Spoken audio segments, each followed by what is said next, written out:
Hey, what's going on, everybody? Welcome back to another episode of the Truth Defender podcast. We are coming to you from the greatest country in the world, the great state of Texas, deep in the heart of the Lone Star State, Dallas, Texas, to be specific. If you guys aren't already a subscriber, please consider hitting that subscribe button for us, as well as turning on that bell icon so you guys don't miss an episode in the future, whether we go live or we throw out more episodes of our High Strangeness series. And also, don't forget to hit that like button for us. That'll really help us out a lot with the algorithms. If you guys are on the go and you want to check us out, you can find us on Spotify, Google Podcasts, Apple Podcasts, as well as iHeartRadio and Amazon Music at Truth Defender Podcast. If you love what we do here on the show and you're feeling generous, consider sharing the show with a friend, family member, or colleague. Just kind of take it easy with people at work. It might not be a good idea, but it's up to you. If you guys have any questions for myself or our guests, as well as guest or topic recommendations, you guys can shoot us an email at thetruthDefender1776 at gmail.com. So today, I'm sure everybody was taking a look at the news, and there was a pretty big story that was happening with a journalist by the name of James Gordon Meek. There was word, or there was witnesses that said that his house was raided, so he was swatted. The FBI went into his house, and then there was like stories that he had gone missing because nobody knew where he was. So that was like a whole thing for about a week or so. Turns out that he actually is not missing anymore and still alive. So we're happy for that aspect of it. Where obviously we don't want anybody to get hurt or see them go missing or anything like that. So we're happy that he's alive and well. But at the same time, it kind of threw a monkey wrench in the whole story that we had going on. But that's all right. We're still going to jump in and just kind of take a look at him because he's still a very interesting person, taking a look at his background. Not only an investigative journalist, but he had a lot of weird kind of, I wouldn't say coincidences, but like major areas in his life that I find kind of weird when you look at him as a whole. But yeah, so we'll jump in on that. And yeah, so back once again. I know we had Mr. Gilman in last, I think, 2 weeks ago. So we had the same topic about another journalist that was unfortunately, depending on how you look at it, suicided or died by accident or however you want to look at it. But he's back again to discuss Mr. Meek. So without further ado, Mr. Gilman, how you doing, sir? Good. Hopefully I won't be the bunt of many jokes tonight. No, it's all good. It's kind of, we were kind of in the same boat because I remember, like, so we were discussing before we started, but so this thing happens after our last show. And then you send me an email saying there was another one missing. So we started looking into it. You're looking into it a whole lot deeper than I was. You obviously put together a book like extremely Yep. fast, sent it over to me, and I actually read through it and stuff like that. And then about a week after that, we had already put like a time together to get together again here today. And then like you sent me another email saying that they found him, and I was like, oh shit. So like obviously we're happy that he's not dead, obviously, for everybody out there. But like we were saying, for the show's sake, it was kind of like an unfortunate event because we already had like this whole thing planned out. Um, but we are happy that he's obviously okay. But it was just like a weird thing. I mean, I guess we can just kind of start off by kind of letting everybody know who he was exactly, because I mean he worked for, was it ABC News? I think it was. Yes. Yeah, Yeah. so he was an investigative journalist for ABC News. He's been all over the world, embedded like in war zones and all kinds of crazy stuff. But I mean, I guess we can just kind of start there. Like, who was he, or who is he? He's still here with us, but who is he, and like, how did this whole kind of thing kind of end up with the FBI raiding him? Yeah. So the story starts out for me was with the raid. It was a Rolling Stone article, of all places, and back in April, his apartment was raided. He lived on the top floor of this apartment complex out in Arlington. Uh, One morning, he sends out his last tweet. It's still his last tweet on Twitter. Uh, basically quoting somebody else and saying that this person was correct when they were talking about different things regarding Ukraine, the things that are going on there. And only a few minutes after that, all of a sudden the road is blocked off. A SWAT vehicle pulls up to the front of the place. Neighbors don't know if he had been grabbed or not, but they know that the FBI confirmed that his laptop was taken. They found classified documents on that, and the thing that is uh, questionable about that is this guy was a journalist, and so journalists are legally they can be in possession of classified documents as long as they themselves didn't steal it. Right. They're able to access that stuff, and so that's what a lot of other people were, questioning the validity of this raid. The Biden administration themselves said put in a new rule that it had to go to the assistant of the DOJ in order to have raids like this authorized, and they didn't do that. It was a lower federal judge that approved it. But then, lo and behold, there's another document that possibly overrides the Biden administration's new rule from 2013. This was implemented after Edward Snowden, and it stated that there are certain stipulations where the FBI could be authorized to raid a journalist's home for classified sensitive materials, depending on whether or not their job involved other work outside of their profession. So Okay. who knows whether or not they were able to use that. Hmm. It's weird. I mean, obviously somebody was watching him prior to, like, it's not a coincidence that they just kind of found him last minute and they're just like, "Ah, let's go in and get this dude." But like somebody was following what he was looking into, what he was doing. Obviously, it's and then for them to bypass already in place, like uh, I guess laws that they put in place for this kind of stuff. And it doesn't surprise me. I mean, with all the FBI ratings going on lately, like there's like everybody's getting rated for like all kinds of crazy stuff, and it's a lot of stuff going against the books, and it's not surprising in that aspect. I'm sure it's happened before this administration to a lot of different people, but um, it's weird. I mean, so he gets rated, and then he has neighbors obviously taking a Hmm. look. And it's kind of weird because he was rated like in his apartment. So he lives like on the sixth floor of this apartment building, which means like people coming up the stairwells and like elevators getting blocked off and stuff. That would be kind of a harder like way of doing it, I guess, for them. But so they have a lot of eyewitnesses, or from what we hear, there wasn't like all that many, but um so he gets ready to take his laptop. He kind of goes MIA for a little bit. Um, and then all of a sudden he just kind of pops up. They see him on the streets walking around. I mean, was there any kind of word as to what they think he was working on or like what might have led to that? I mean, it's it's weird, you know? So he, for all intents and purposes, he was at the height of his career. This is a Mhm. guy who was embedded twice in Afghanistan with special forces. Right, He covered all kinds of major events, terrorist hostage taking, terrorist attacks in the United States. That was kind of his specialty, was ISIS and Al Qaeda, terrorist activity inside and outside of the U.S. Uh, he even went to the trials for a lot of these guys and saw them face to face in these courtrooms. So right. he had a lot of experience with things of this nature. And during the raid, so he had just had a movie come out uh, in 2021. That was the 3212 Redacted. That's available on Hulu. And it's a documentary about this mission that had gone bad in Niger, and it ended up with four special forces operators getting killed.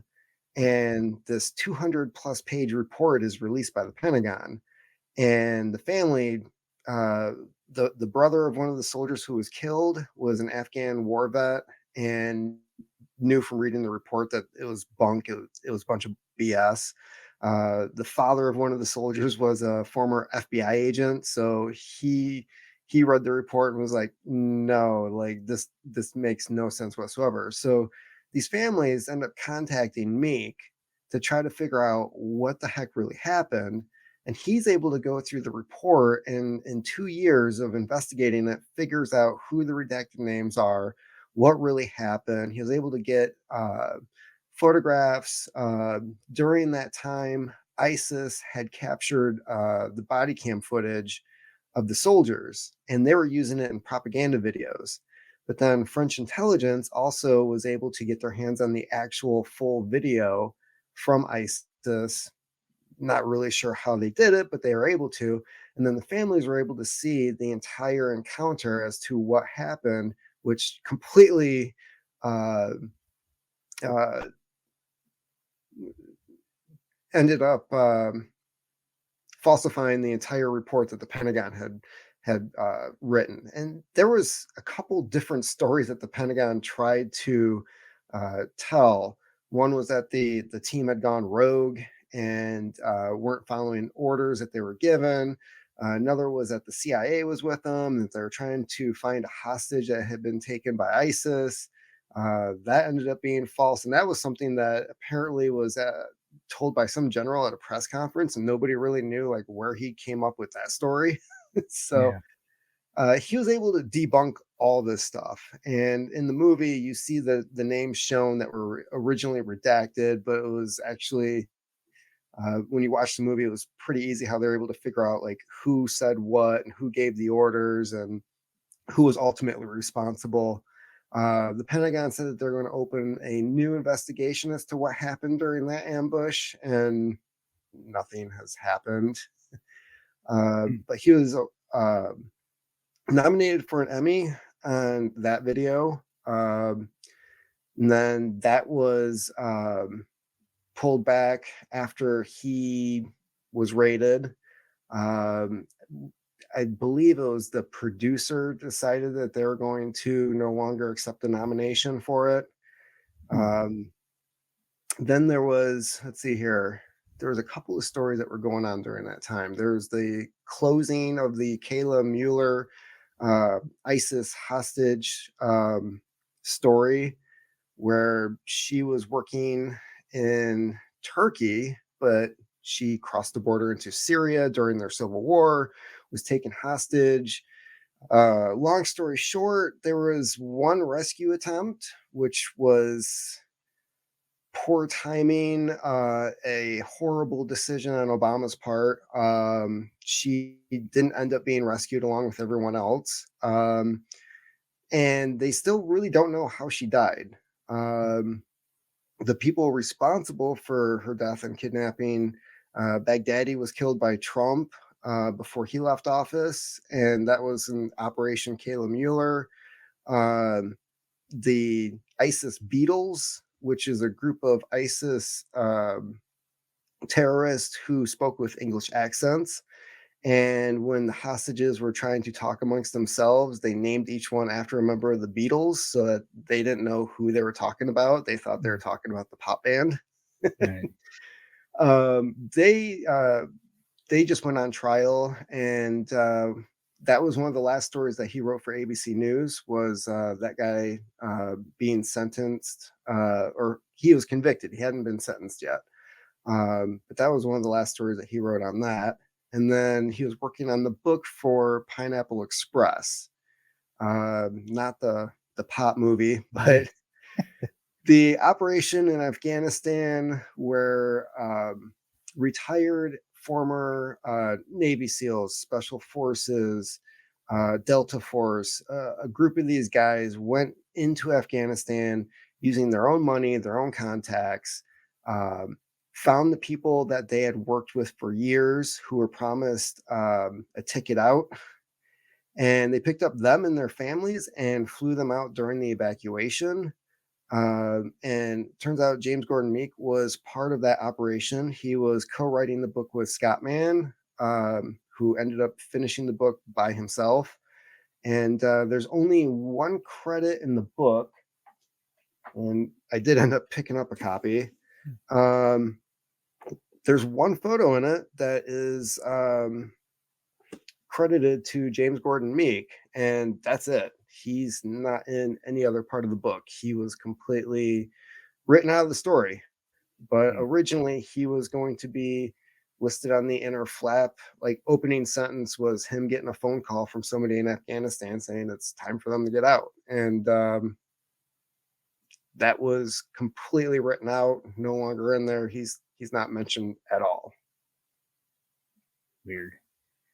It's kind of, I was reading through like the kind of the book that you wrote and everything. It's wild because he's like I mentioned, he has a lot of significant events that happen to him like in his life. So he becomes so this kind of he once the raid happens, he goes missing. Nobody knows where he is. He goes back to his job and quits his job, right? So he quits his job completely out of nowhere. And then he ends up moving out of that place where he was living. And then this is all kind of found out by the journalist at Rolling Stone. But they ended up looking into this like months later. So I kind of thought that it was recent this whole thing happened, but it was just that they had just recently looked into it. So this happened way back in like April when this all happened. But this story ended up coming out when like 3 weeks ago, maybe something like that. Yeah. There was so I was kind of thinking it was recent, but it was after reading through your book and everything. I was like, wait, this happened like way before. Um, Hmm. so there's like this giant gap where he's just like nowhere to be seen, quits his job, moves out of his apartment. Who knows where he ends up? What ended up happening to him? But I found what interesting was that and this kind of leads to the point where I knew or I know that this wasn't something by chance. Like they just decided to rate him like on some off chance or whatever that they were looking at him previously. So they go in, they don't make a whole lot of hoopla about it. They know what they're going in for. They're only there for like 10 minutes and then they just take his laptop and then they leave. So that whole part of it lets me know that they've been watching him for a while and they're looking at something that he's doing, and they already know before they even go in that they need to get their hands on that laptop. Like we need the laptop. We know he has it. There's information on there that we need.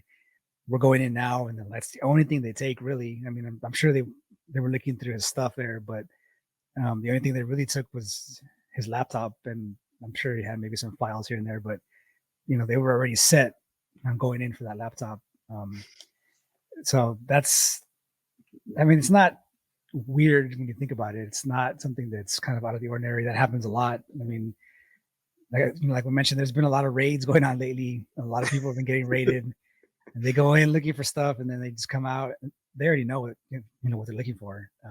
So I have no doubt that he was already being looked at and targeted specifically.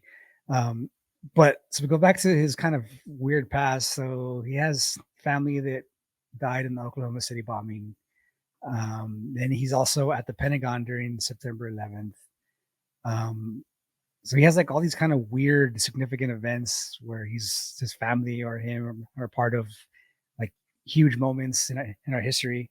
Um, and that, I mean, it's weird. That leads me kind of to believe that, I mean, not saying that he was there on purpose or like he was doing something, but like he's around like a lot of stuff that, that's going on. Obviously, like you mentioned, he's embedded with a lot of people. Like he's overseas and he's following like special forces teams and all kinds of stuff. So he knows people.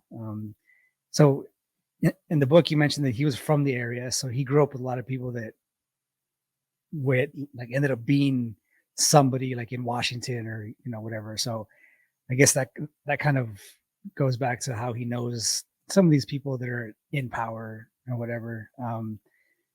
I mean, so he's still missing. I mean, he's not missing now, but he's not like in the public eye anymore. His Twitter is not active. I mean, do we kind of know what he's doing now, or he's just kind of like in the wind still, or? He was supposed to accept a award last week for journalism, and he declined to accept it. He refused to go to the award ceremony. They ended up giving it to somebody else, and so he's still in this position of just not wanting to be in the public eye at all. There's something going on. There's still he hasn't been charged with anything. So his Right. apartment's raided. They take these documents. There's word from his lawyer stating that he's unaware of any accusations against him, but he's also uh, basically that he has no comment on anything that Rolling Stone was asking about. Um, Other stories were saying that friends of his, and this was from the Daily Beast, which doesn't have the highest reputation for good journalism, Right. because they didn't state who any of the friends were that they talked to. Like they never really they're not known for giving out their sources or where they got this information. They just print stuff. But allegedly friends were saying that he was embarrassed about being raided and then went to go live with his mother. And that one didn't really uh, like something was missing there. And in my head, that didn't make any sense.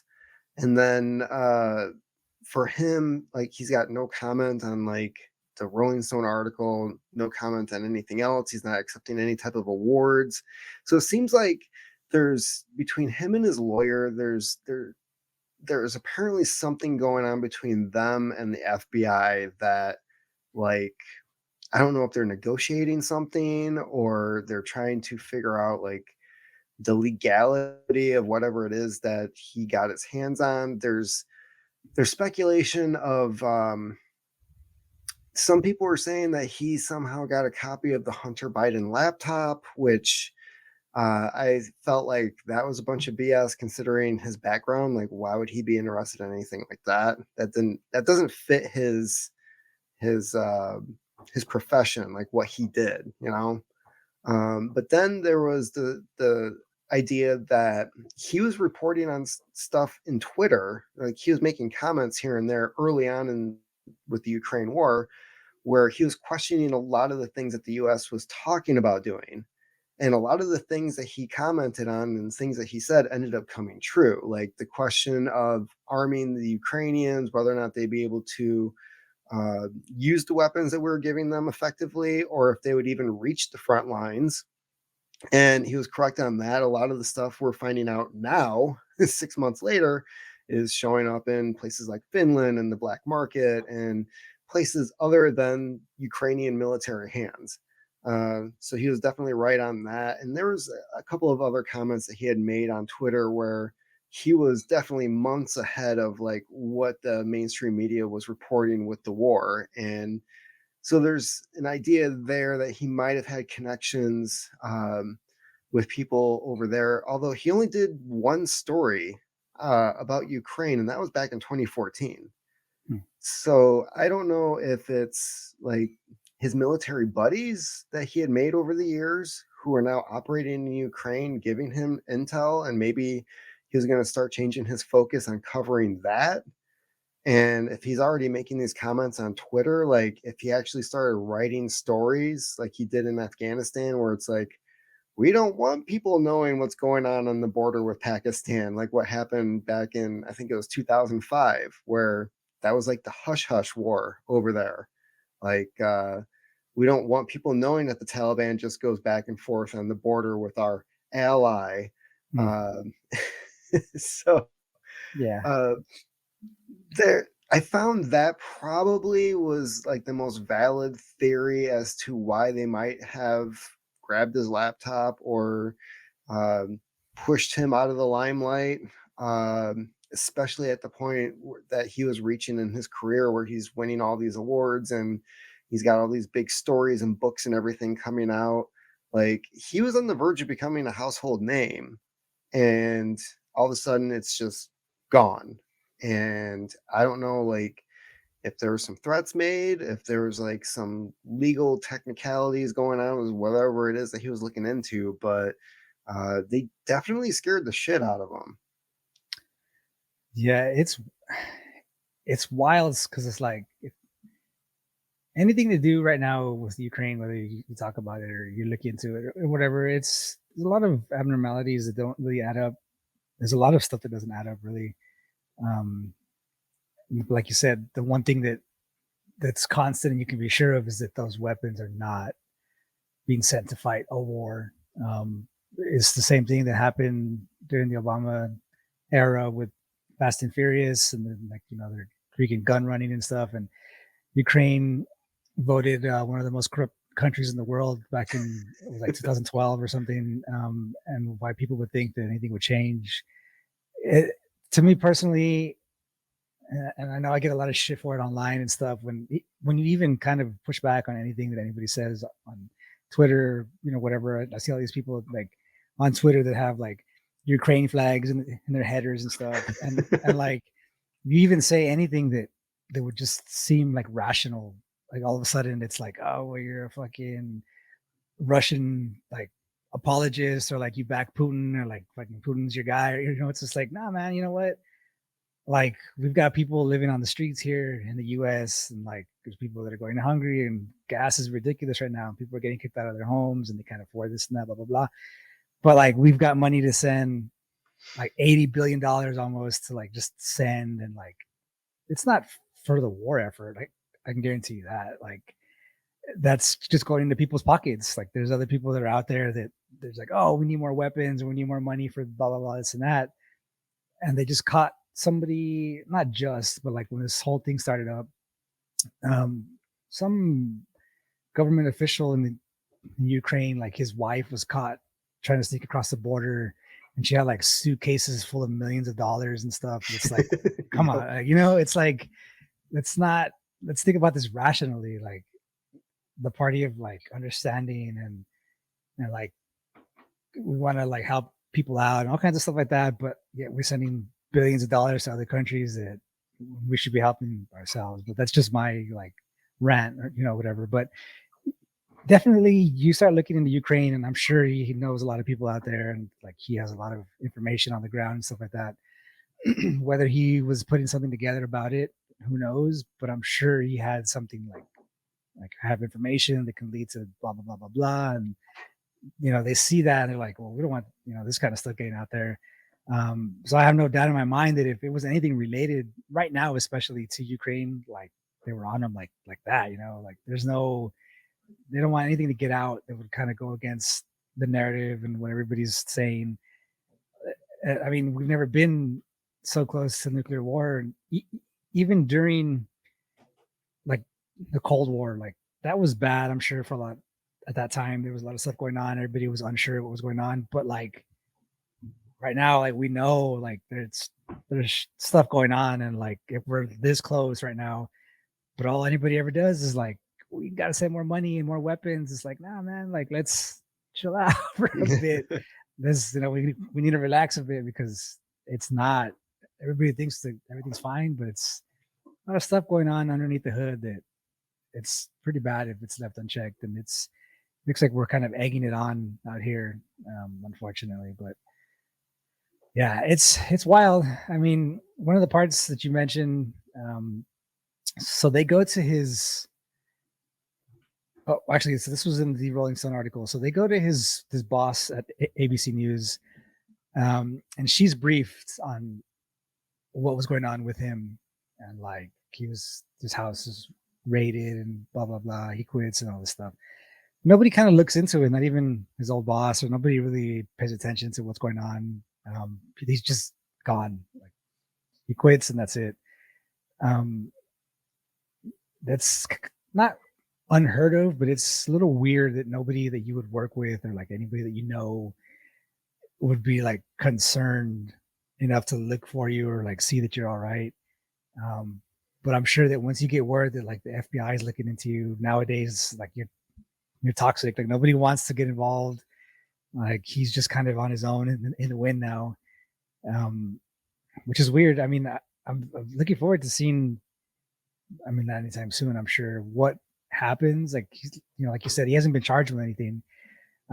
He's just kind of up in the air right now, just trying to see. I'm sure the FBI is trying to cook up whatever they can, kind of depending on what they find on the laptop, whether he has it or not. But I'm sure they'll weave some kind of story to fit and see if they can nail him with something. Um, it's weird. I mean, he's not the only one that it's happened to, but he's definitely the latest, unfortunately. But I mean, what do you kind of think that? I mean, obviously, journalists and free speech and all that kind of stuff. That's something that we kind of hang our hat on here in the U.S. But I mean, going after reporters. I mean, you see like the mainstream media, they're all pretty much aligned with one side of the aisle, and we all know what that is. But when one of them kind of like dares to step out of line a little bit, like they really like hammer the head down and like they come after them really bad. And unfortunately, that looks like nowadays would be like the FBI coming after you, maybe it's like other kind of governmental institutions like the FBI, CIA, and all this stuff. But I mean, what does that do? I mean, like yourself as an author and stuff like that, like what does that look like for you? Does that does that kind of scare you? I mean, you're into looking into all this kind of stuff as well. I mean, this could be you maybe one day, hopefully not, knock on wood. You break some kind of story or something, and they could be coming after you. So, I mean, what does that kind of feel like? Yeah. Well, things got pretty interesting with one of my last books. I wrote about a case on Duncan Lemp, this guy that was killed by a SWAT team back in 2020, and he had ties to militia groups like the Three Percenters and the Boogaloo Boys, uh, and I became interested in him because of the leaked FBI documents where they're stating like these are terrorist groups, these are things you should be looking for. And they had a list of so-called martyrs, and his name was on the list. And I was like, I know this name, but I couldn't place who it was. So everything else I recognized, but I looked into him, and I was like, I had remembered the videos coming out by Michael Malice. I remember Tim Pool had covered it when it happened, and so I started looking into it, but at the same time, it was like I also wasn't. I was I was kind of familiar with the militia groups, but I didn't really understand or know like who they were, what they stood for. There, I basically had like the mainstream media uh, bunk narrative in my head, which I didn't believe it, but it was like all I had to go on at the time. Like, oh, these are allegedly white supremacist groups. And I kind of knew that was a bunch of BS, but I wanted to look into that myself. And it's like as I'm diving into this and I'm interviewing different people about like I interviewed a guy from the Boogaloo Boys. I was trying to find three percenters, but it was not long after the whole Gretchen Whitmer thing. And so Mm, like nobody around here, like you can have the tattoo, you can wear the t-shirt, you're not talking to anybody that right. you don't know. And plus you'll see people out in public and it's like, man, that t-shirt looks really new. Or it's like, is that tattoo is that real? Is that so um there's a lot of questionable stuff still going on around here in this area as to like who's real, who's not, and if you didn't know somebody before that happened, they're not talking to you. So I did end up finding some people who would talk to me not around here, but I was able to learn about some of the three percenters. But the weirdest thing was when I first started looking into it, and this was just me like Googling stuff, looking up stories, finding the police report and stuff. Uh, I let my dog out one night and uh, I hear this humming noise off in the distance. And it's not uncommon to hear like somebody like hammering away at something in their garage, like a mile or two down the road. It's like, it's really remote. It's really quiet out here. Um, my neighbor's the closest neighbor's house is like 150 yards from ours, and we can barely see it with the pine trees. So there's a lot of farmland. We're in the middle of nowhere, and I hear this humming noise, and it's 11:30 at night, and I'm looking across the street, and I start seeing these flashing lights, and I'm like, man, that is the weirdest sounding plane I've ever heard. And as it gets closer, I notice it's moving really, really slow too. and, and as it comes closer, it goes right over my house. And it's maybe, I don't even think it was 100 yards above me. And it was a drone like flying over. And I don't know if it was flying over my house or if it was going somewhere else or like what exactly it was doing. But it just continues on and it had this electric motor that you could barely hear. If I wasn't outside, I wouldn't have known it was there. And so that was probably like the most freakish thing that I've come across so far. And that kind of weirded me out for a little bit, but I haven't seen anything else remotely similar to that since. Um, but that was while writing that book.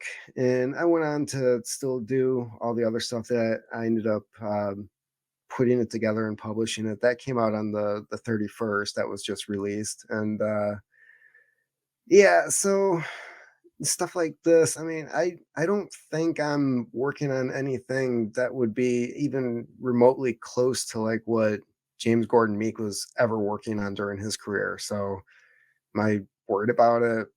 Probably not. Yeah. Yeah. It's pretty, I guess, for a lot of people that are kind of in the public eye and they, they look into kinds of these kinds of things like, like he was doing. He was obviously embedded in a lot of different places and he knew a lot of different people. And like he was up there, like in Washington and stuff.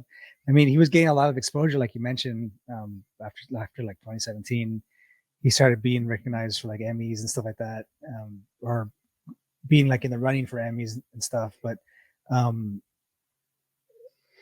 it all kind of goes back, like you mentioned that tweet that he mentioned or that he kind of retweeted as well. And that it all comes back to like follow the money. Obviously, there's a lot of money being sent out, weapons and stuff, and like for the longest time there was talk that we were not going to be going into Ukraine about anything, and now I hear stories about actual like special forces members on the Mhm. ground in Ukraine, and there's like soldiers being sent out.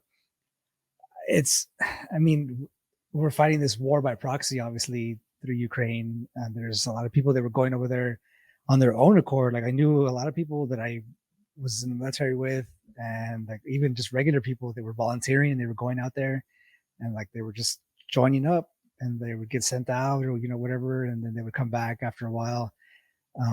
But like it's kind of a weird war. I want to say war because it's like supposedly they're at war, but it's you never hear it like about it. Like there's like no major stories about like all these people dying or like blah blah blah. I see videos from in Ukraine of like people at clubs like still partying and drinking and stuff, and like there's like bombs going off, and but it's like a weird like I don't know like war zone. It's like like it's not real. Like it's staged somehow. Like in my mind when I look at it. And I see videos like on TikTok about it and like people blah blah blah. But there's like people partying in the streets and people walking around like nothing. Like there's not a war Mhm. going on. And it just doesn't like compute with me. I don't understand. Like having been in war zones and stuff like that, like it's not maybe it's just a different war nowadays, but like it just doesn't feel like it's real. Like do you kind of get that sense as well? Uh, I've been following. I haven't been following like the mainstream media covering it because they're not sending anybody to the front lines. One of the guys who I interviewed for the Duncan Lemp book, when I found him, he was on the front lines in Ukraine as a volunteer, and so he's a Marine. He ended up with a medical discharge after being injured in Afghanistan. So he he joins at 17, goes to Afghanistan, uh, is injured over there during his first tour, ends up getting some major surgery done, gets a medical discharge, and then does a bunch of stuff in the States here with the Boogaloo Boys, leaves that, volunteers to go to Ukraine, and keep in mind, this guy is only 21 years old as of like right now. And so I was able to find him and I started following him on Instagram, and he was posting pictures of like him and the guys that he was with over there. He was telling some of the stories of like patrols that they went on. There's one group of guys that he had like one day to train and try to make them into a working unit. And they go out, they're getting these orders to go from one spot to another. And then at one point, a couple of the guys are just like, nah, this isn't right. We should leave. And they end up breaking off and trying to go back to the base, where they come in contact with a Russian tank, and all of them end up being killed. And this was like after he had been with them for like 2 days. Um, there's another Instagram uh, group. I'm going to say it's a group. I don't think it's necessarily one guy. They don't ever show their faces, but I believe it's MI team. So like Michigan team, I'm guessing. I think they're from Michigan, and they're all volunteers that went over there. And they'll occasionally, every couple of days, post a couple of pictures of like them out on patrol, the equipment that they're working with, where they set up for the night, all stuff like that. They don't have any actual like videos or footage that they post, but I do know that there is videos that you can find. I don't know. I haven't checked Reddit or any places like that where it's less regulated as to what you can post, but I've seen uh, I did end up seeing some video footage of where the Ukrainians are using drones to drop grenades on Russians who are hiding in trenches. Yeah. And they'll show all the way until after the grenade goes off, and the aftermath of the people in the trench, which is in a sense, I kind of think it's good that that is out there to show the reality of what is actually happening, instead of people trying to deny that this is a real war, or that anything like this is going on, or these people aren't human. I recently watched All Quiet on the Western Front. Um, I'm surprised that movie isn't getting more props for how real it is. They're saying that this is like the German version of Saving Private Ryan, with the reality of like what World War I was like. Right. And it kind of shows both sides as to like how brutal it was, and the craziness of like, these guys with bolt action rifles trying to go up against tanks, and they'd never seen these things before. Yeah. So um, yeah, there's stuff out there. You can find it if you want to. I don't know if you really want to or not. Yeah. No, yeah, it's definitely weird. I mean, there's all kinds of crazy videos about it, like especially early on when it first started out, like videos of like Russians getting caught and talking about how they thought it was like a training exercise they were going on, and they just gotten orders to be at that specific spot and just wait, and stuff like that. They didn't even know that there was a war going on. They were just like told to be there, and then they ended up getting caught, and just videos like that. But then you see like videos of like the Germans, whoops, the Russians, like blowing up like freaking facilities that have like nuclear material or something similar, blah blah blah. So it's weird. I mean, I've seen videos about like propaganda videos of it where they were showing videos of like planes flying over and dropping bombs or whatever, and then ended up being like that video was from like 5 years before at some kind of air show or something, and they were just like redoing the video and like adding color to it and blah blah blah, and they were just adding it into all these videos. So it's kind of weird, like where the truth lies in between all of that. But I don't know. And then you couple that with the pipeline getting blown up and all kinds of stuff. So it's kind of a weird mix mash of what's going on out there. I don't know. I mean, I know people that are out there and that have been out there, but it's from what they tell me, it's like there's actually stuff going on. I don't know if that's just because they're in the thick of it, because of the nature of their work and how they deal with the government and like how they get work from the government. But like for the common, I guess, people on the streets there, it doesn't really seem like it's all that real, or maybe they just don't really think about it all too much because they're used to it. I guess I don't know. It's just weird. I don't know. I don't know how to explain it. I don't know, but I mean, if that's kind of the stuff that he was looking at, I mean, I have no doubt that they one don't want any kind of story going against the narrative of why we're out there, stuff like that. But on the back end, people need to stop kind of being naive about it and saying that. I mean, whatever people think about Russia and Putin and how this whole thing started, I can guarantee you that the Russians didn't just wake up one day and just decide to roll into Ukraine for no reason. That's kind of like the major story that we all hear. And it's just like one day Putin was just like, yeah, I'm just gonna take over Ukraine now, like of all days. And then we just like decided to do it after all these years of like him threatening to do it and stuff like that. Like he just didn't wake up one day and just be like, yeah, we're gonna go in. So for like all the people that want to look into like why and the whole thing of like how they ended up this way, I mean, it could all lead back just to kind of one institution in my mind, but and that's going to be NATO. I mean, it's just how it is. I mean, just imagine we're at war with China for all these freaking decades and stuff. Not officially, but one day we get word that China sends military weapons and they're sitting on the border, on our border now, whether that be there in Canada, whether that be there in Mexico, and they just kind of set up weapon systems and they're rolling in and they're just setting up camp on our borders. And that's exactly what's happening out there. There was this accord, obviously, when the Cold War ended, there was agreement that NATO wouldn't push beyond a certain point closer towards Russia. And that's just been slowly violated like year after year after year since then. NATO's been getting closer and closer and closer and closer. And they finally ended up on the border. I mean, that's just simple.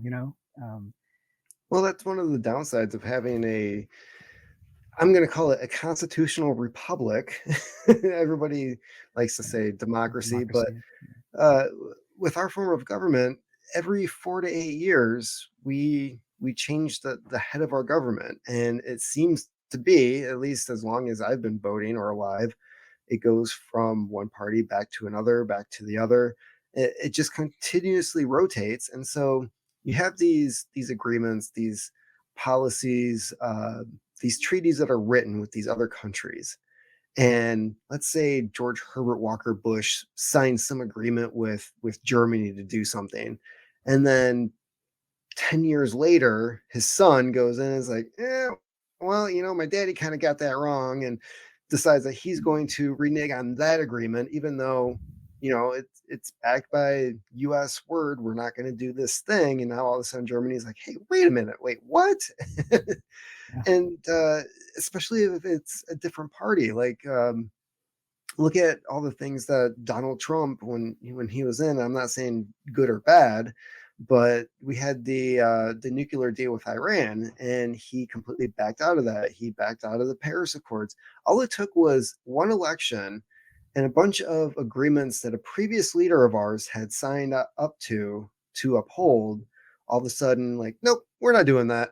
And it's not just him. It's like any president that we put in the power can just go ahead and say, like, the previous people that we had elected beforehand, like, their word no longer matters on anything. If they want to go back on a deal that we made with Afghanistan or Pakistan or whatever. I mean, Joe Biden comes in and says, "No, we're not going to leave in May of 2021. We're going to leave in September instead because we want the photo op of 20 years being in Afghanistan." So it plays with both parties. It's anytime that there's an election, there's the possibility of our word no longer having any kind of bond whatsoever when it comes to the foreign countries that we make them with. And that really says a lot about, like, how trustworthy we are, whether or not anybody can rely on us for anything. There was the question of, like, when it came to Syria and Trump wanted to pull out of Syria, like, well, what's going to happen to the Kurds? We have Mm. this weird agreement with this tribe of people who don't have a country. There's allegedly Kurdistan, this region that they claim, but it's in 3 other countries. And so we have this weird deal that will protect them, that will allegedly help arm them when need be. But then at any moment, somebody else can come into office and say, like, yeah, we're gonna come out of here. Well, what about us? You're fine. Yeah. Yeah. That's pretty much how it is. It goes back and forth. I mean, the pendulum swings both ways. I could just imagine what it's going to be like. Whoever gets in office in 2024, whether Trump gets in or it's DeSantis or whoever, but like it's going to swing drastically in the opposite direction if they win. I'm sure a lot of the stuff that's up and running now because of Biden is going to be completely dismantled, and we'll see what what the after effects are from that. But I mean, we've seen what the after effects were now that Biden took over. It was a huge drop off a cliff, or it was like a weird thing that happened all in the span of 2 years. We still got 2 more left, but um, and like, and I don't want anybody to think that like the wrong way. Obviously, in the comment section, like I don't underestimate Putin. Like I know Putin's a piece of shit. Like he was intelligence and Spetsnaz and all kinds of stuff. Like he's killed people and all kinds of stuff. So like, we get it. Like I don't put anything past him. He's like a master tactician and he kind of plays 4D chess behind the scenes. And I have no idea that China and them are constantly scheming against the US. But when it comes to like the Ukraine thing, it's not just cut and dry as to he was a piece of shit and he decided to go into Ukraine. It's not that simple. Obviously, a lot of things aren't, but when you look at the kind of story and like how we ended up to where we at right now, it makes people think that people who are trying to tell the truth are like supporters of him, because it does look like that. Like obviously, I'm talking about what's going on and like how we ended up this way, and it makes it seem like I'm backing him and like I'm all for him and stuff, and I'm trying to make excuses. But that's not like the story of how it happened. Like there's real things that have led up to where we're at now. NATO being involved, Ukraine, like us pushing towards the Russian border, all kinds of stuff. But it's not as cut and dry as everybody likes to think. I get a lot of shit for it on Twitter. Like I'm trying to kind of break it down so people understand, because like on Twitter and stuff like that, it's not a great spot to be. If people are on Twitter and Instagram, I try to stay off of it as much as I can, because there's no like thought on Twitter. People just kind of throw shit out into the wind and see what sticks. And if somebody goes against it, then they're just like, screw you, and blah, blah, blah. So there's no like conversation back and forth. Like rarely see it, if ever. But like I try to explain to people like what's going on, the process, how we ended up here, where we're going to probably be headed, and blah, blah, blah. And the only thing I ever get back, I never get any kind of like, oh, that's interesting. Like, why do you think this and that? Or like, I never had to explain anything to anybody, because nobody ever gives me the time. All I ever get was like, you're just a bot, or like a troll, or like you love Putin, or it's like just wild stuff like that. So it's weird. It's just there's multiple levels to it. That's all I'm saying. Not so cut and dry as people think. Like he just didn't roll in one day, like I said, and just decide to take over. There's a lot more to it, especially with Ukraine. Just because they got a new president doesn't mean like they're all of a sudden wiped it away, like spot clean. Tell me how an actor, which is what Zelensky was prior to becoming president, was making kind of movies, maybe getting by here and there, blah, blah, blah, to being, I mean, he has more money than Nancy Pelosi does right now in the span of like 4 years or something like that. Like, so, I mean, I think I saw last he was like worth like $700 million, and he has like a yacht and like property in Florida, right? He like here in the States, he has property in the States. He has like yachts. He has a giant house in Florida.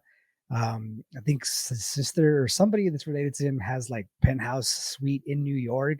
So it's like, come on, give me a break. It's not so cut and dry. the dude's not as innocent as you think. It's like, that's all I say, and people just give me shit for it. So that's all right. It's all right. It's not everybody's like open to kind of expanding, their mind as to what's like really going on. A lot of stuff is cut and dry. Yeah, sure. There's a lot of stuff that's open and shut, but there's a lot of other stuff that, especially when it comes to the government and stuff like that, like there's a lot of scheming, man. A lot of people like to call it conspiracy theories and stuff like that. Sure, like whatever you want to name it, but like there's people that the government does not have your best interest in heart. I know it's hard for a lot of people to accept. I know we're all shocked here that the government doesn't want to do the right thing, but it's true, man. Like there's a lot of people that are in the government that are really good. I know a lot of people that work for the government, military, stuff like that are awesome people. But at the same time, there's a lot of people up there that are real pieces of shit, and they're only looking out for themselves. Especially when you get up to those like levels, like you're up there. It's rough. There's no like us. It's just me, and like maybe my family, but they throw them under the bus too, if the price was high enough. So it's just all kind of pump the brakes a little bit. It's just kind of figure out what's really going on before we start talking shit to people and stuff like that. So so yeah, I don't know. But yeah, I mean, so obviously this dude, Mr. Meek, is alive and well, which is great. Hopefully soon he comes out with something like kind of explaining what happened. Maybe I doubt while the investigation is going on, he's willing to talk about anything really, but hopefully one day we kind of get the full story.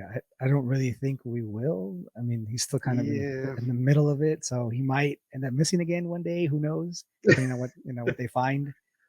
But I mean, I'm hopeful. I mean, hopefully at least he gives us a little snippet of what he was working on if they do decide to take him out again or kidnap him again or whatever. Knock on wood, hopefully not.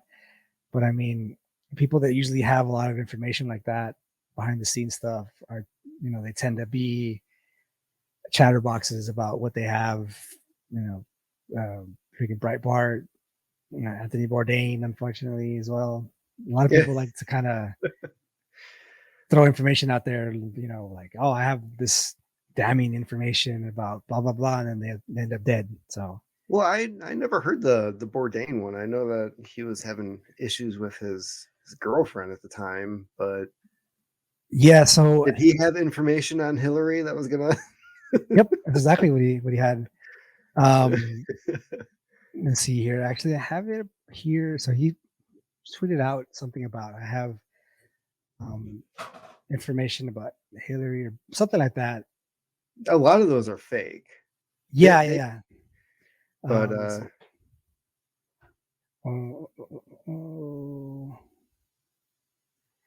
I don't have the exact one, but he has a whole bunch of them where he was talking about her, blah blah blah, and there was one specific one that he had. I'm sure it's not there anymore. I think I tried to pull it up a while back and it was like deleted or something like that.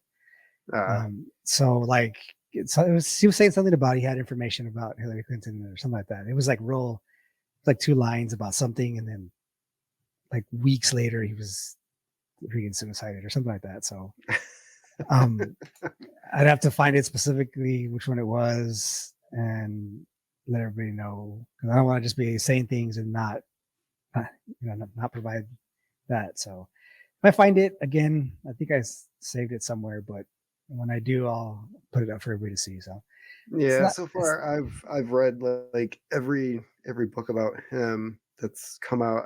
I'm in the middle of the newest one that just came out, and that one's really critical on his last couple of days with Asia Argento and what happened there. Like even has their text messages back and forth as to their conversations on what had happened. And yeah, it's weird.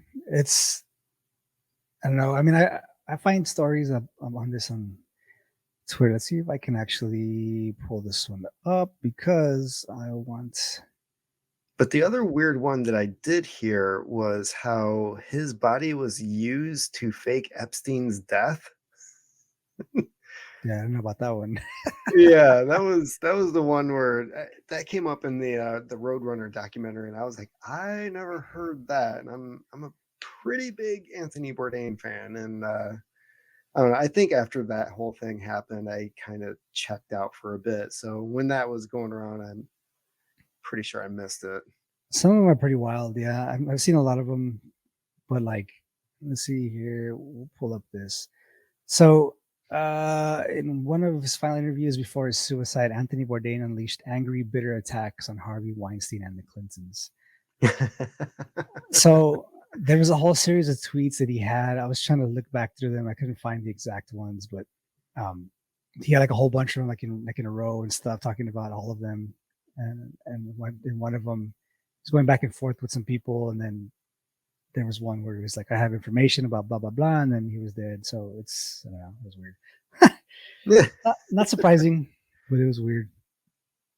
Yeah, he oh man, yeah, he got really involved in the whole Me Too movement when he got involved with Asia Argento, and yeah, there was just a little side story. He got into kind of a scuffle with oh man, what's his name?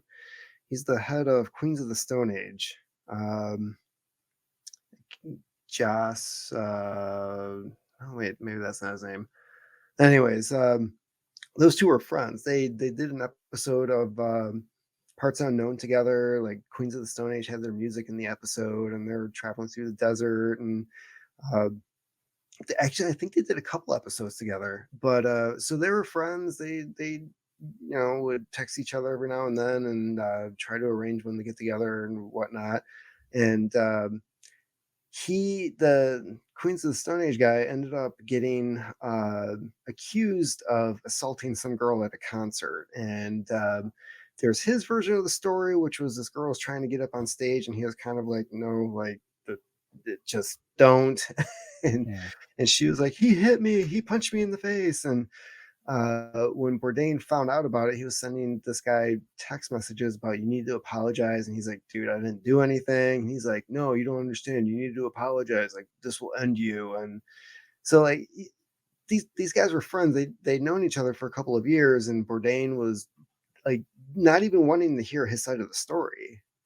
And that was the last contact that he had with Bourdain. And not long after that was when the Eagles of Death Metal, there was that concert that they did in Paris, and there was the mhm, terrorist attack where he's on stage, the band's playing, and all of a sudden, all these people are dead.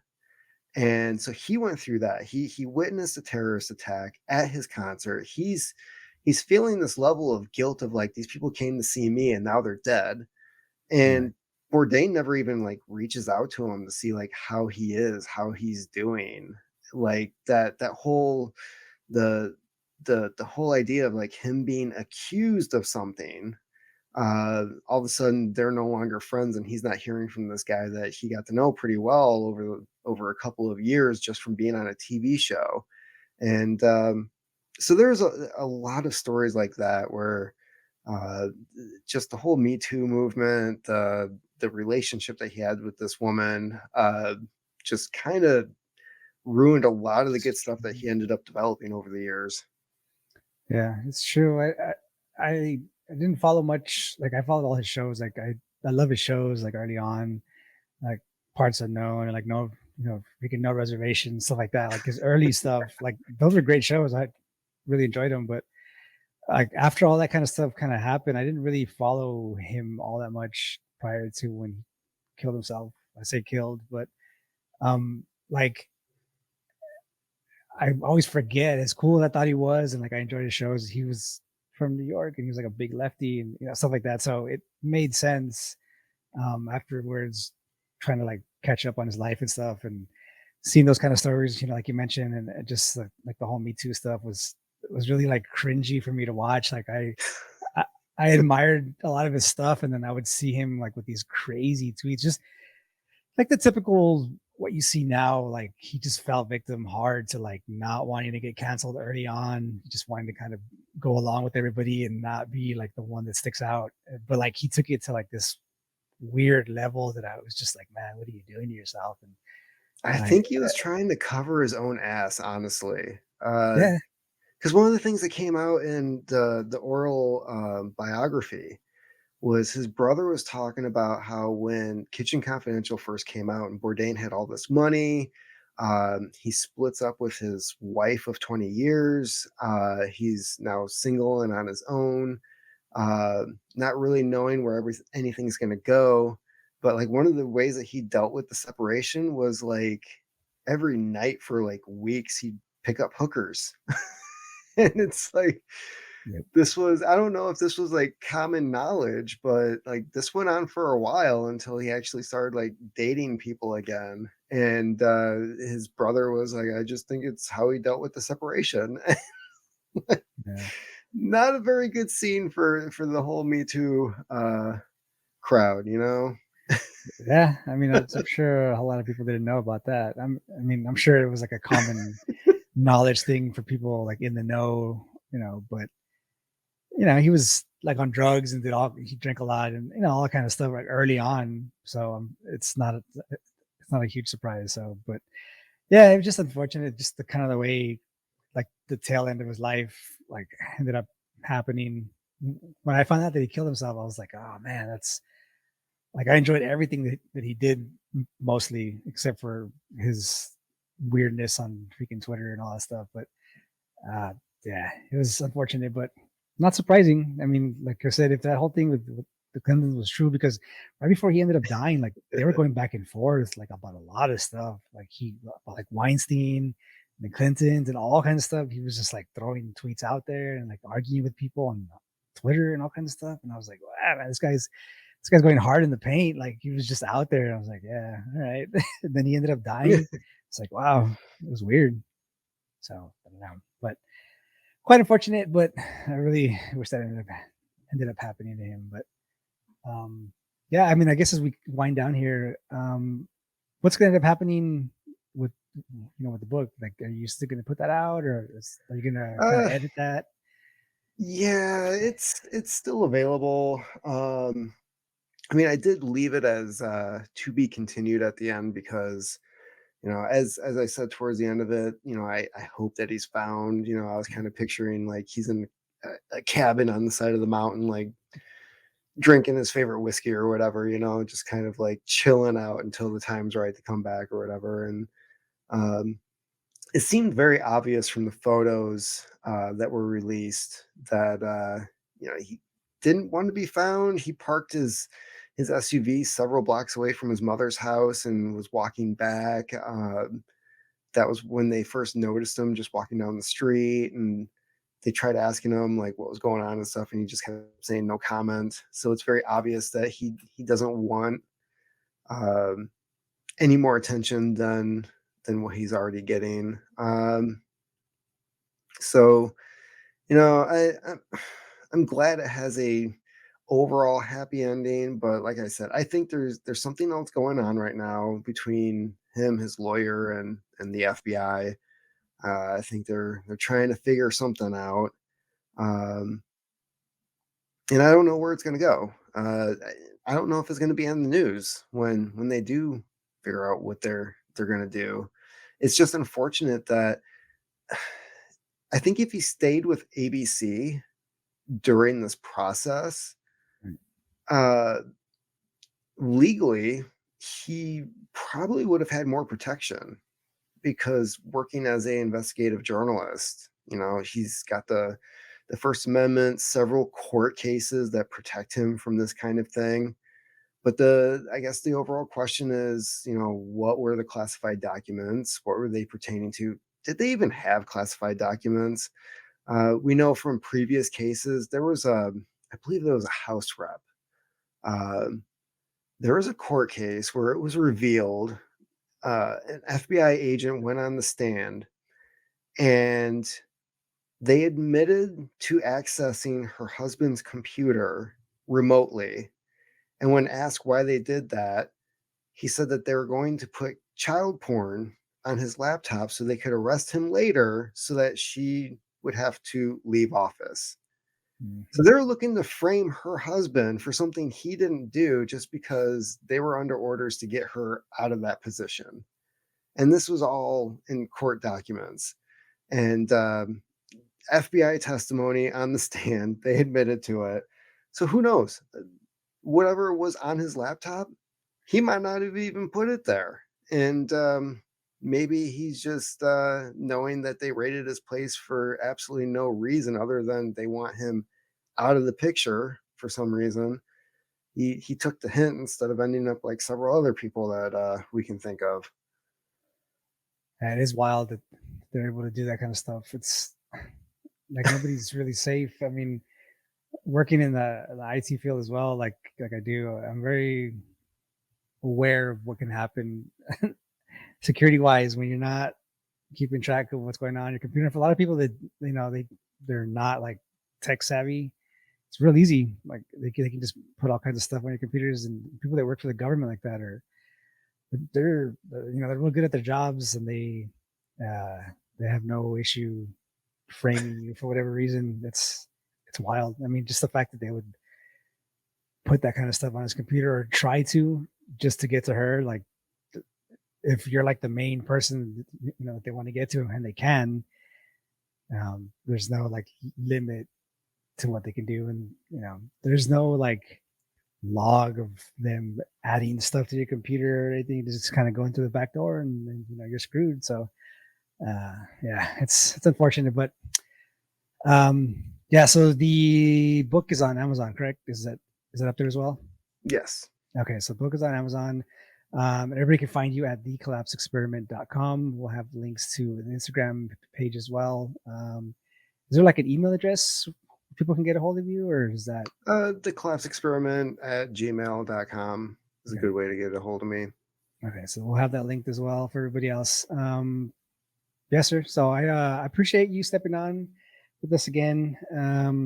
Kind of, I would say last minute, but we kind of just threw everything together, all kind of not really knowing what was going on. And then once we found out that he was still alive, we were just kind of like, do we still do it? Or he's like, yeah, let's just go ahead and jump on. So we're glad he's alive, obviously, for everybody out there. It's a lot of weird stuff going on. It's definitely something to keep an eye on as the weeks and months kind of progress. I have a feeling like he's going to kind of get lost in everything else that's going on, like in the news and stuff. He was already kind of lost because obviously this thing happened in April and there was like no word until like a few weeks ago. So I Yep. find that whole thing kind of weird that this happened like early on in the year and like we just found out about it. So it's easy to get lost, and if you're not really paying attention, a lot of stuff can get by you. So even even when you are paying attention to stuff, like there's just crap coming at you left and right, and you don't really know what's going on. So we'll keep an eye out for that. So I mean, I'm sure once we get more information, you're going to be updating book or maybe putting out something else as well, just to kind of let everybody know what's going on. Uh, I figured I would just come out with like 2.0 or something where it continues on where it left off beforehand. There was a couple of other things that I learned recently about him that I speculated, but I couldn't confirm it, so I didn't bother putting it in there. Like he had gotten divorced back in 2010, 2011, which I kind of assumed because it sounded like he lived by himself at this apartment, but he was seen with his two daughters. Hmm. Never any mention of the wife.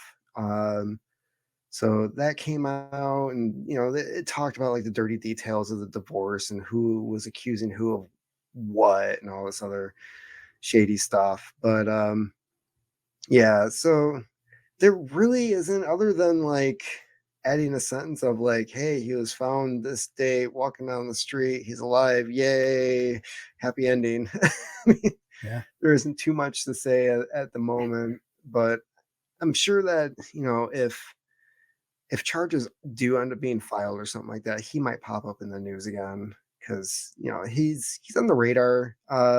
Glenn Beck was covering him being missing for several days on his show, and was making a big deal about it because it's like, where is this guy? Did the FBI disappear him? This should be the biggest news story. Why isn't anybody covering it? And you know, I, I give him credit for covering it longer than the original day, which is what most people did. They took the Rolling Stone article and they were like, "Hey, this weird thing happened. Holy crap!" And then next day, just completely forgotten. And But I am glad that that he was found and that he's still out there. And it's just unfortunate, like what he has to deal with at the moment, and the fact that the 20, 30 years of work that he put into his career, like he's finally getting all of the acknowledgments and everything for his work and all the good things that he did, and he can't accept any of it. And I don't know if that's like some stipulation with the FBI, or if that's the recommendation of his lawyer, or who knows. But yeah, it's a very interesting. I find it to be a fascinating story, just because I come up with these theories and I'm like, that doesn't fit, that doesn't fit. Like, what the heck is going on here? Yeah, I have no doubt that they, put that stipulation on. Like you said, I mean, he starts accepting awards and getting stories written about him, and then they're going to pull up more information, and maybe somebody digs a little deeper one day, and they start drawing connections to this and that, blah blah blah. So it's just better to keep him out of the, I guess, the limelight. I'm sure they were kind of making a push for that, and I'm sure his lawyer was like really making a push for it, just be like, hey, we got this stuff going on, and like it'd be better if you just kind of stay out of the spotlight for a little bit until we kind of cool down, and then afterwards we'll see what happens. But uh, no matter what happens, whether he ends up getting charged or not, like he's pretty much done. Like it's not like one day maybe in the future he might be able to come out and accept something, but like for like the next 5-10 years, he's like, this is just no. They don't want that kind of attention, so he's just gonna have to be doing something else, or maybe keeping a low profile for a while. But it's unfortunate. But I mean, at least he's still alive for now. So Yeah. we all joke about it, but it's like a very, if it's not, if it wasn't so like, it's just, I don't know, if it wasn't so like true, it'd be like hilarious. Like it's just like we joke about somebody's life and like being taken out and stuff like that, but like these are like things that happen for real for far less. And I'm sure if he got his hands on something that he wasn't supposed to, whether that's true or not, like they have no problem with it. So it's unfortunate times that we live in, but it's not something new to our time. It's something that's always happened. So now more than ever, but I don't know. Well, I try to look at it this way. I was able to do a ton of research and put this together in 2 weeks, and I'm like, man, that's actually quite the accomplishment. So it ended up being a really good exercise, and fortunately, he ended up being a really interesting and fascinating guy that I'm surprised I mhm, didn't know about before. And you yeah, know, kind of somebody where I'm like, kind of hoping like, man, maybe I'll end up bumping into this guy at some point in the future. But yeah, but I mean, he's all the stuff that you had in there was like you mentioned it. It's stuff that you can like make a Tom Clancy movie out of. Like seriously, like you can make some kind of like 7-part series or something on Netflix or whatever. Like he just has all these different chapters of his life that he went through, like the Oklahoma City bombing thing, and he was at the Pentagon during 9/11, and then well, like and the all one kinds of thing stuff. we didn't mention was that he worked for the Department of Homeland Security Right? for a period of time, and he had top secret and classified clearance to files. So I don't know if it has anything to do with that either. It could be that he. I highly doubt it, because whatever computer he owned back in, I think it was 2011 to 2013 when he worked for them, he's not going to have, it's not going to be Yeah. updated. It's not going to be his working computer. So that didn't make any sense to me either. But knowing that he had that clearance, it's like, how is it now he's not, as a journalist, not allowed to have it, and then he was allowed to look at it beforehand? Like, it just, none of that made any sense to me, and it just kind of more validated my suspicion that the FBI had absolutely no business raiding his place whatsoever. Yeah, there was definitely a time or like a switch at one point where something happened and they were just like, yeah, this guy, we got to go, we got to go after this dude. I mean, like you said, up until that point, if he's had all this information previously and nothing has happened, there was like a point somewhere where he just crossed the line, or they just didn't want him to have something anymore. Like there was just like a certain point, maybe he found something he wasn't supposed to, and that was it. Like they're just like, all right, this guy's done, So, um, but yeah, I mean, all that information that you have, especially with clearance and stuff like that. I mean, that for one, that information's monitored and like filtered out and stuff, so you don't get to take it out of the building. There's no like USBs in your back pocket Right. and taking it home and stuff like that. So he must have had been working with somebody or had clearance for something. Obviously, as a journalist, you can have that kind of stuff, as you mentioned, but there was something that allowed him to have it in the first place. So Hmm. where that kind of switch came, and like what he found out or what somebody didn't want him to have at one point, it finally came to a head. So um, I don't know. It's interesting. I mean, we're definitely going to keep a track of it and see what what kind of information comes out later. But it's definitely not over. So we'll be looking forward to that in the near future, hopefully. Um, but yeah, so I guess just kind of let everybody know where they could find you on social media and as far as your website as well. Yeah. So thecollapseexperiment.com is my website. Link to my email. You can find that there. I also have the Collapse Experiment podcast. Have not been keeping up with that lately because I've been working on a lot of projects lately. And, I have 2 jobs now, so Mm. that's eating up a lot of my time. And I'm back on Twitter, but I can't remember what the heck my Twitter handle is. I have been following you. Yeah, I seen you on I've had there. like Yeah, 4 accounts over the last couple of years because all of a sudden I'm kicked off for saying deleted. something. Yeah, Yep. just go ahead and start another one.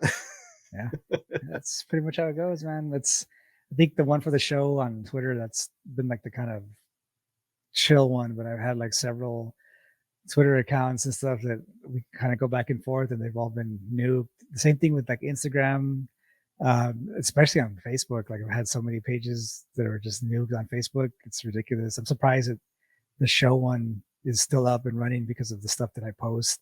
I have like the main page on Instagram for the show that I only post like upcoming guests and like snippets like of that show or whatever afterwards. But then I have a backup page where I just post like some gnarly like stuff, like just random crap about stories and just all kinds of stuff. And I'm surprised that one isn't gone yet. But like my Facebook one for the show, they're all connected. So whenever I post something on one Instagram page, it goes straight to the Facebook page and then the other Instagram page. So it's weird that that hasn't been taken down yet. So I don't know, we'll see what happens. Just a roll of the dice, pretty much every day when I wake up, there's like some new story or I gotta say something. So, but we'll have everybody's social media link down below as well in the show notes for everybody. Thecollapseexperiment.com. Email is linked below as well. And if you need to get to the Instagram page, that's linked on the website as well. And that would be, was that at Matthew.Gilman? Is that's the Instagram Yeah, that's page? Instagram. Yep. Okay. Yeah. So that's linked up as well. We'll have everything linked down below as well as a link to the book. If everybody wants to pick it up. Highly suggest you guys read that, not only because of the story of that he was missing, but like we said, there's a lot of interesting facts that happened in his life. Like I mentioned, you can make like some kind of mini series out of it, just like all the crazy stuff that he's actually been through. The Oklahoma City bombing thing was one piece of it, and then like the stuff at the Pentagon and stuff like that. So that's a lot of interesting stuff. So highly suggest you guys pick that up. We'll be keeping a track of that in the future. Mr. Gilman, I appreciate it, sir. Hopefully we have you back on again soon. Not only to keep up with this, but we'll find some other kind of crazy crap, and we'll go ahead and get together for that as well. Yeah, for everybody else, I really appreciate everybody stopping in for another episode. If you guys aren't already a subscriber on YouTube, please consider hitting that subscribe button for us, as well as that bell icon.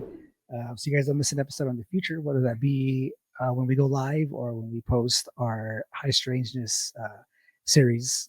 Also consider hitting that like button for us. That really helps us out with the algorithms as well. If you guys are on the go and you want to check us out, you can find us on Spotify, Google Podcasts, Apple Podcasts, as well as iHeartRadio and Amazon Music at Truth Defender Podcast. If you guys love what we do here, like I mentioned before, and you're feeling generous, consider sharing the show with a friend, family member, or colleague. Just keep it suitable for work, because a lot of the stuff that we talk about here is probably not suitable for a lot of workspaces out there nowadays. It'll probably get you fired for a lot of the crazier stuff that we talk about on here.